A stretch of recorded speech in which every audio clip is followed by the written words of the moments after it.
Assassinat de Ibrahim Koulibaly, Guillaume Soro n'est pas le donneur d'ordre. Pour plus de détails, après le générique. Avant de commencer, n'oubliez pas de vous abonner et d'activer la cloche de notification, car cela va vous permettre de ne plus manquer les prochaines vidéos.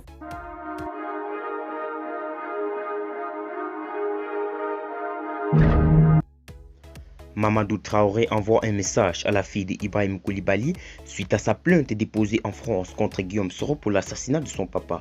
Il paraît qu'une dame se disant fille d'Ibrahim Koulibaly aurait déposé plainte contre Guillaume Soro à Paris pour l'assassinat de son père.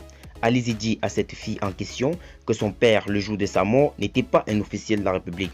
Il était un rebelle qui avait tenté de faire le coup d'État contre le président nouvellement élu. La vidéo de sa déclaration du coup d'État est là pour illustrer mes propos.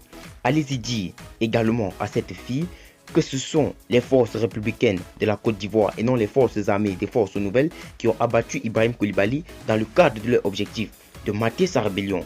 Dites-lui que les forces républicaines ont été créées le 17 mars 2011 par le président de la République et que c'est lui qui était le chef suprême. C'est sous ses ordres que ces forces ont agi. Et c'est lui qui a ordonné aux forces républicaines, sous son commandement direct, de désarmer par la force Ibrahim Koulibaly. Les vidéos sont là également pour le prouver. En langage militaire, donner ordre de désarmer par la force un ennemi, c'est donner ordre de le tuer s'il le faut.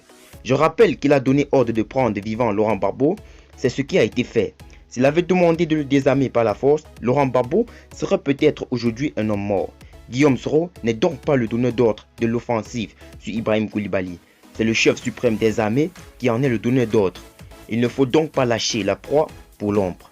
Allez-y dire à la fille d'Ibrahim Koulibaly que le jour où son père a été abattu suite à un combat féroce qu'il a mené avec les forces républicaines de Côte d'Ivoire et non avec les forces armées des forces nouvelles, Guillaume Soro n'était pas ce jour-là en Côte d'Ivoire. Allez-y dire enfin à cette fille que Guillaume Soro n'est pas l'assassin de son père, qu'elle cherche son assassin ailleurs, parmi ceux qui l'ont envoyé pour porter plainte contre Guillaume Soro, parmi ceux qui ont donné l'ordre de le désarmer par la force.